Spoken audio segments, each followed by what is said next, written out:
All right, today we're jumping into something really fascinating: the wild, often contradictory layers of our personalities. We're going to start with one single, kind of confusing label and see how it peels back to reveal this incredibly complex and interesting picture of a person. So, let me just ask you right off the bat, do you ever feel like a walking contradiction? Like you have parts of you pulling in completely opposite directions?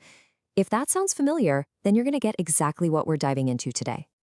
And this whole thing kicks off with the source of all the confusion, the term type D. Because as we're about to see, that one little letter can point to two totally, and I mean totally, different kinds of people.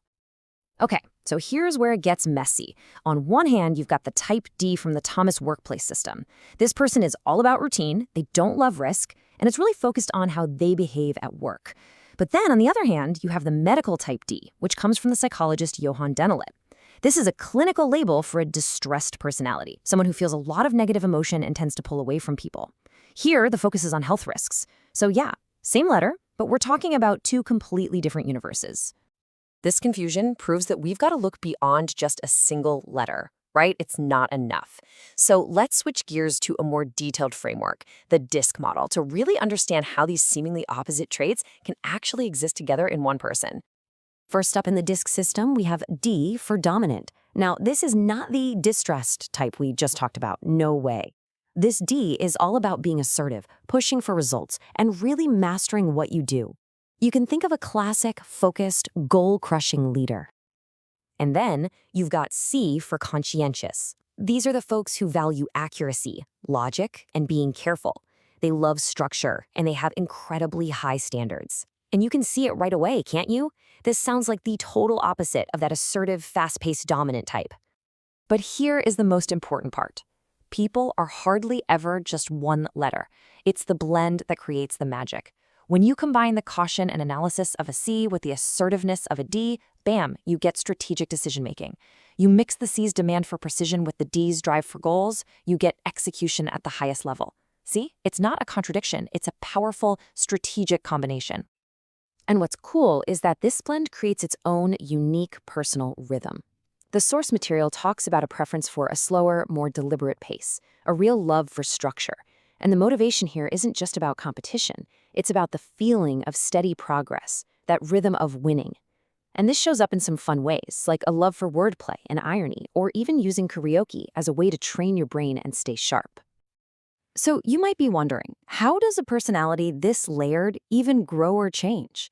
Well, the source gives us this amazing personal metaphor for development that's way richer than any simple framework. We're going to call it the Da Vinci Blueprint. Okay, so part one of this blueprint is all about looking outward. The idea is to learn, like Leonardo da Vinci, to just be this keen observer, capturing insights from the world around you, from other people, and constantly bringing that new knowledge in. Then you pair that external observation with a really deep internal practice. This one's inspired by Buddhist philosophy, and it's all about reflecting on dead former self-images. It sounds intense, but it just means consciously letting go of past versions of yourself that don't serve you anymore, which clears the path for you to grow. Put those two practices together, and you get this powerful cycle for growth.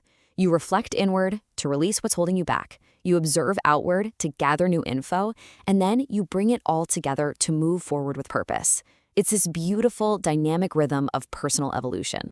Now, when you have all this complexity going on, it means you have a pretty complex inner world too. And that includes moments of really intense stress, but also a super sharp, self-aware sense of humor about the whole thing. And this is just a perfect example. This quote from the source is so raw and funny and just incredibly insightful. In a moment of high stress, the person says, "When I am beside myself, I am his bitch, type D lol." The his they're talking about, that's Dennelet, that psychologist behind that medical, distressed type D. This is so much more than a joke. It's a huge psychological truth. It shows that under enough pressure, our usual personality traits can just take a back seat for a minute. Anyone, even a strategic C/D blend, can temporarily slip into that distressed state of withdrawal. It's situational. It's not who you fundamentally are.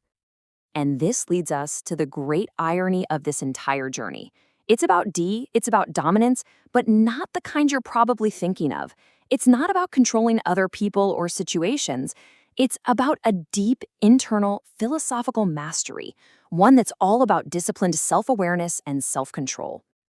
So, what happens when this incredibly complex inner world has to interact with the outside world? Well, it pretty much all comes down to one thing: who gets to control the narrative of who you are? The source uses this fantastic concept of I+1 abilities to explain the gap in perception.